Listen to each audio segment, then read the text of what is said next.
Hello and welcome to this video. This is basically just my big view on the Gloomspire Gits. A little late to the party, but I've had a chance to kind of absorb some of what was going on. Um, it's not really focused too much on rules, but just on kind of the overarching narrative and the sense that I have of the armies. So obviously, I do think it's good that they're combining and unifying multiple armies. I was actually very happy to see that. I thought initially that this was just a purely Moon Clan army book, but the fact that they're actually including the Spider Fang and the Atrogoths, I think that's extremely positive. And obviously, this type of combination has been going on for some time with Legions of the Gas, Blades of Corn, Megakin, Beasts of Chaos, etc. So it's really kind of cleaning up those so-called dangler factions that were really there when AOS launched, when there were like 50 plus different factions. That was clearly kind of an unsustainable number, and we weren't really sure what would actually happen to a great number of these, over the course of the game. So the army designs have a fairly cohesive feel. I think it's pretty relatively easy to combine all three. And it still keeps the fairly elements distinctly separate in terms of their look and aesthetic, which I really enjoy. So I know there are some people that really feel as though there should be more universality between the crossover rules. I don't really think that's a problem. I actually think that restrictions, like the restrictions that come with choosing a particular general, really create unique playstyles. And I want to avoid a system that just simply allows players to select the best choices without considering an overall aesthetic or narrative. You need some sort of give and take within the system. So I own kind of Moon Clan, and I have some Spider Fang, and a few Trogoth models, and I would still probably field those as separate armies, even though they have a cohesive rule set. And if I was playing a very big game, maybe I'd combine both armies into like a grand alliance type thing. But yeah, I still think that it's much the same with my attitude towards most of these combined armies. I view it as a good way to cohesively have a rule set that links 3 or 4 different things. But I would probably still field them just as a unique entity in the game. It's just kind of just how I perceive the armies being divided up.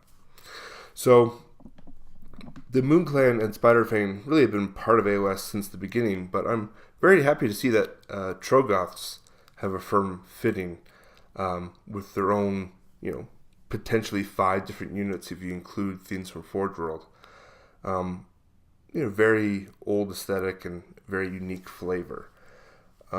These are just very interesting things, and I thought maybe with the different realms that were going on in Age of Sigmar that you could definitely have trolls that are associated with different realms. So like trolls that have the aspect of the realm of fire or the realm of metal. But I'm pretty happy with what they did, and just basically just concentrate fully on the aesthetics that they already have. So more types of stone trolls essentially, which is fine.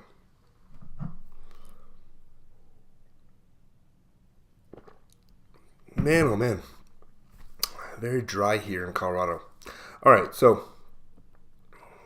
I do think the old Warhammer Fantasy Night Goblins were always kind of associated with the yellow moon and hallucinogenic mushrooms.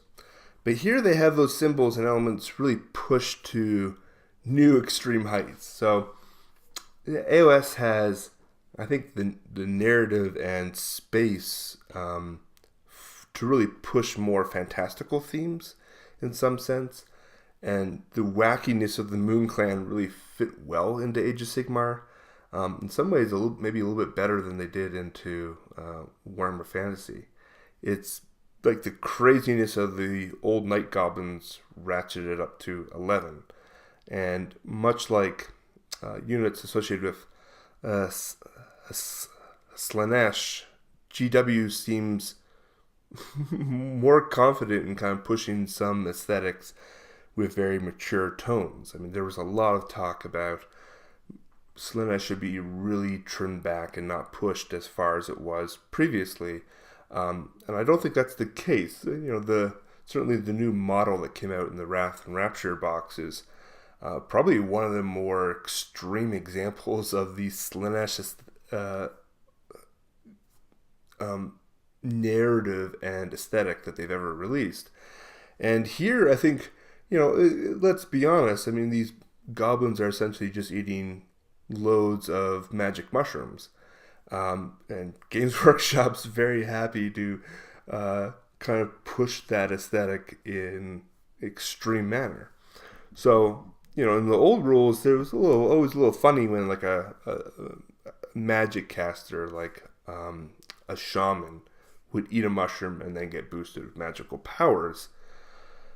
But then there's a sense that the drug-induced craziness really only inflicted a few individuals, right? It was purely kind of magic casters. The other goblins had a couple mushrooms on their bases or something like that. But now it's like you have entire groups of goblins who are just constantly in a state of hallucinogenic madness. And so it's kind of crazy to me that again, like it's the perfect platform in Age of Sigmar to just have things that don't make sense and really push that type of bizarre narrative to an extreme. So of course, whenever they come up with new lore, it's always a little strange when it's clearly kind of new and out of left field, right? Like when you get a brand new book, you have this tradition of the Moon Clan going back decades, and now they have just completely new ideas and concepts. In many ways, this is the story of Age of Sigmar itself as a new game introducing new concepts and narrative. For those of us that have been immersed in AOS since the start, it really has all become fairly familiar. But there's still some sort of transitional period that eases when you have a history and developed background over many years. It's really similar effect to like real world culture shock. You just become very familiar with what you're, familiar with. It doesn't shock you, even though if you step back and kind of, look at it from, a sense that you're not immersed within, it doesn't make a lot of sense. Like, there are just things we do in life, in society, and customs that don't have like a rational background, but we're just kind of used to seeing them and used to doing them. And things that are strange and objectively made up can have a sense of history when told consistently over many years. So Lord of the Rings is probably a pretty good example of this, where you have a world that's just so well developed that you almost have a sense that even if the books weren't written, that world would seem to have some form of permanence, even if it's not linked to reality whatsoever. And I think 40K and kind of has achieved that status, and as did kind of Warhammer Fantasy as it was, which is why the transition between those games was so harsh. So right now, the story of the Gloomspire Gits has a very tangible feel that's just that it's completely made up, right? We know everything we read in these books is obviously made up. Some of them are linked to things that actually did happen in history. But this just has a real sense, because it's so new and it doesn't compare to anything previously, that, it's purely what the writers want. Some of the narrative elements were there with the Night Goblins, but they're just really pushed further and applied to things that had no association in the past.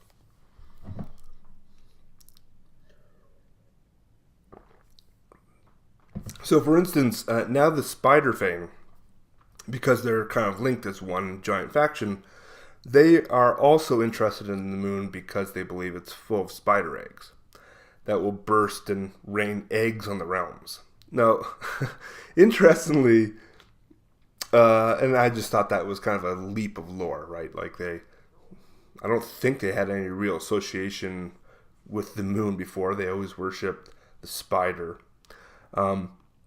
But now, what was interesting, I was watching Game of Thrones over the weekend, and they talked, there was a story with the Dothraki, and they had a myth about how the moon was full of dragon eggs, and how that moon would actually burst open and rain down dragon eggs over the land. And those two stories are, obviously so close to one another. I don't know if they're drawn upon some other overarching myth, but it just seems like far too much of a coincidence. Like, I don't know if it was something that they consciously thought about, but it almost feels like one of the writers was watching Game of Thrones and was like, oh, that's a good way to apply that to the Spider Fang. It just seems really weird to me. Overall, I think that the armies have a lot of character and potential for some very fun and interesting games. Just the new rules are really fun and interesting, and a lot of potential to just have a lot of wackiness on the table, which is something that I really appreciate. So I want to talk about some of the other consequences of this book. Clearly this character never had a place in Age of Sigmar from the very beginning, but seeing Skarshnik, Lord of the Carrick Eight Peaks, I believe, kind of the old Night Goblin boss, demoted and kind of just now he's just a loon boss. That always leaves kind of a bitter feel in my mouth, especially as a collector. But it does kind of give the model some history, and it just feels a little weird, given that he's kind of just replaced with another fairly generic type of Moon Clan character. So Skargrot is now the leader of the Moon Clan, and he's a beautiful model. A little bit different in terms of his role in the battlefield than Skarsnik, but still just always feels a little weird to me when they clearly replaced the model. And I don't know if it'd be better in my mind if they just didn't sell that model or something, but it just always, as a collector, it always feels a little weird. So the other thing that I always think is weird, especially since now that we have a legitimate troll army, is that Throg was replaced or eliminated in the game. And, obviously he was a chaos character. He wasn't really destruction. And so the aesthetics don't really fit. But it's funny to me that they kind of had a King of the Trolls character that they decided to not pursue, and then introduce kind of another type of the same character here. Take it for what it is, I guess. Finally, this book, in my opinion, for obvious reasons, puts kind of the final nail in the coffin of a generic, a Gitz army for goblins. To be fair, they only had a few different units available for a long time. That the Pump Wagon, the Wolf Riders, the generic goblins, and the nasty skulkers.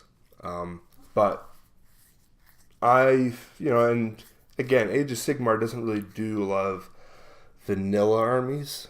They all have some sort of quirk to it. It's probably why, like, the Greenskin faction probably won't have a release of some sort. But, I still feel a little bit bitter about that. One of the cool things I've always liked about just the generic Gits are the war machines. And there doesn't seem to be a place here for those. They had the bolt thrower. And more particularly, they had the Goblin Doom Driver, which I would have thought that that might have had some place in that army. I've always associated that with Moon Clan for some reason. It's not really clearly linked in terms of the models, in terms of the overarching aesthetic, but it's a wacky type of artillery piece that no one else probably ever used. You know, like I totally get a catapult and a bolt thrower not being unique enough to add into Age of Sigmar. It doesn't quite fit with with everything going on, and obviously they already put out a lot of new kits, and these things would have to be repackaged as old metal models. But it's still, yeah, I think the Doom Driver would still be kind of fun. And you know, on the one hand, you could argue, well, they're moving away from artillery, but there are armies in Age of Sigmar that do have artillery. The Skaven have artillery. It's a newer kit. Maybe that's why they kept it. But now they're introducing artillery to a Stormcast and such. So, I mean, I don't really know what makes the bar and what doesn't. But seeing those elements of that collecting line disappear, a little bit bitter to me. But that doesn't mean I can't collect them all the same. So those are my thoughts on Gloomspire Gitz. And yeah, thanks for watching the video, and have a good one.